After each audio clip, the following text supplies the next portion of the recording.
결국에는 기본소득이 제일 좋다는 얘기시죠? 기본소득이 이상적이죠. 그렇지만 뭐 안심소득이라도 하면 좋긴 좋은데 기왕 할 거면 기본소득 하지 이런 생각인 거죠.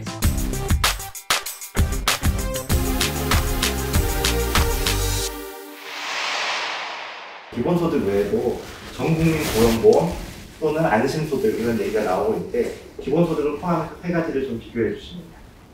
기본소득은 모든 사람들에게 다 조건 없이 같은 액수의 급여를 정기적으로 지급하는 제도죠. 근데 고용보험은 일자리를 잃어버린 분에게 실업급여를 드리는 것을 기본으로 하고 있는 제도입니다. 물론 교육훈련이라든지 이런 여러 가지 다른 요소들이 있습니다만 핵심은 구직급여라고 불리는 실업급여죠. 실업급여는 월급을 많이 받으시던 분들이 실업급여도 더 많이 받으시게 돼 있어요. 그리고 기간이 아주 한정돼 있고요.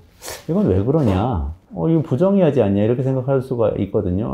월급 많이 받던 사람 고소득자인데 왜 저소득자보다 더 많이 실업급여를 주나요?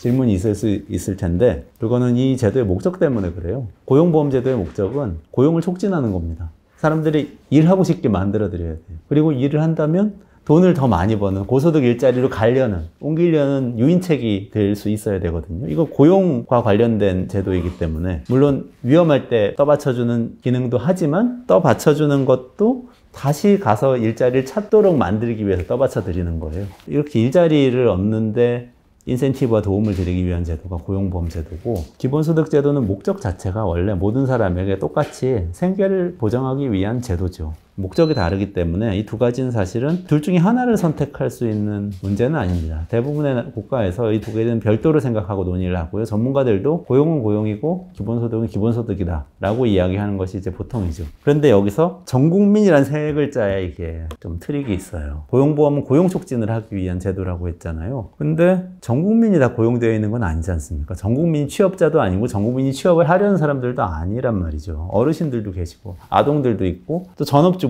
있고 다양한 미취업자들이 있습니다. 청년들도 있고요. 그러면 전국민 고용보험이란 건 뭘까? 이런 전업주부라든지 어르신들도 다 포괄하는 고용보험인가? 이런 의문을 좀 가져볼 수 있는데 이 부분에 대해서는 아직 명확한 답을 정부에서 내놓진 않았습니다. 전국민 고용보험에 기초를 놓겠다고 대통령이 이야기를 하기는 했는데 이 부분은 명쾌하진 않아요. 그렇지만 추측을 해본다면 지금 고용보험은 대체로 정규직으로 일을 하는 노동자 중심으로 돼 있고 비정규직을 일부 포함하고 있는데 여기 포함되어 있지 않는 분들이 일부 특수고용직 노동자분들이 계세요. 이분들은 정규적으로 근로계약을 맺고 있지는 않지만 사실은 근로자 지위를 갖고 있는 것으로 간주되는 그런 분들이죠. 이분들 다음에는 프리랜서라든지 점포가 없는 자영업자들이 있어요. 이분들은 사실은 고용계약은 맺지 않고 사업계약을 맺고 기업하고 거래를 하는 분들이세요. 그런데 이분들도 사실은 일감이 있다가 없다가 하는 위험이 있잖아요. 그러면 지금 정규직 노동자 중심으로 돼 있는데 특수고용직까지 늘리려고 하는 게 전국민 고용보험이겠구나. 또는 더 나가면 프리랜서 또 점포 없는 자영업자까지 포괄하는 고용보험이겠구나. 더 나가면 점포가 있는 완전히 편의점 사장님 같은 분들까지 소득이 줄면은 그거를 실업으로 인정해서 급여를 드리는 고용보험으로 가겠구나. 더 나가면 전업주부처럼 진짜 완전히 취업을 안 하는 분들도 취업은 안 했지만 일을 하고 있다 이렇게 간주해서 급여를 드릴 수도 있죠. 사실 이렇게까지 넓히면 수는 있겠구나라는 추측은 할 수 있습니다. 근데 현실적으로 아마 특수고용직 노동자 이상 넘어가긴 쉽진 않을 거예요. 좀 더 나가면 프리랜서 정도까지 갈 수 있을 텐데요.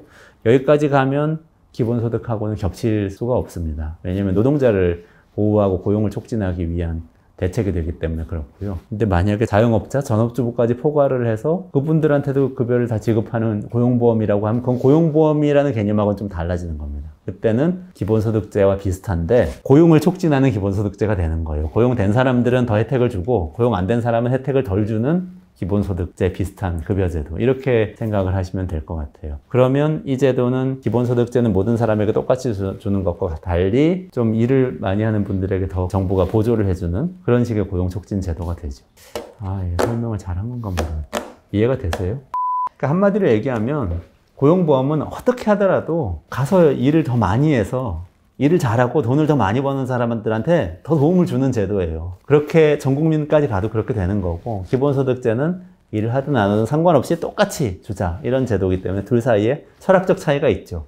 우리가 나중에 중요한 거는 국가가 그래도 일자리를 보장하는 거다. 일자리 국가로 가겠다. 이렇게 얘기하는 거하고 국민의 삶은 국가가 모두 책임지겠습니다. 기본소득. 이렇게 얘기하는 거하고 이제 차이가 있죠. 근데 이 두 가지하고 또 별도로 안심소득제라는 걸 주장하는 분들이 계세요. 이건 고용보험하고 이제 좀 다릅니다. 기본소득제하고 경쟁할 수 있는 제도라고 생각할 수 있어요. 이건 뭐냐 하면 일정한 액수 이하를 버는 분들에게는 나머지 액수를 다 채워준다는 개념이에요. 예를 들면 예를 들면 월 150만 원 이렇게 정하면 150만 원 이하를 버는 모든 가구나 또는 개인에게 150만 원까지는 다 채워줘요. 70만 원 버는 사람한테 80만 원 채워주고 100만 원 버는 사람한테는 50만 원 채워줘서 다 이렇게 최저선을 맞춰주는 제도입니다. 소득 최저한을 보장해 주는 거죠. 그러면 아마 빈곤은 많이 해소가 될 텐데 기본소득에서 원래 얘기했던 소비를 촉진을 해서 내수 경기를 활성화하는 기능이라든지 또는 선별을 하지 않음으로써 행정비용을 줄이고 국민들이 소득을 피해를 받는 거라고 느끼지 않고 권리라고 생각하고 평등하게 가져가도록 한다. 이런 취지는 이제 안심소득제는 담겨 있지 않죠. 그러니까 엄연히 안심소득제는 복지제도라고 할 수가 있습니다. 그런 차이가 좀 있죠. 결국에는 기본소득이 제일 좋다는 얘기신 거죠? 기본소득이 이상적이죠. 그렇지만 뭐 안심소득이라도 하면 좋긴 좋은데 기왕 할 거면 기본소득 하지 이런 생각인 거죠. 그리고 기본소득하고 고용보험은 같이 하면 돼요. 두 가지를.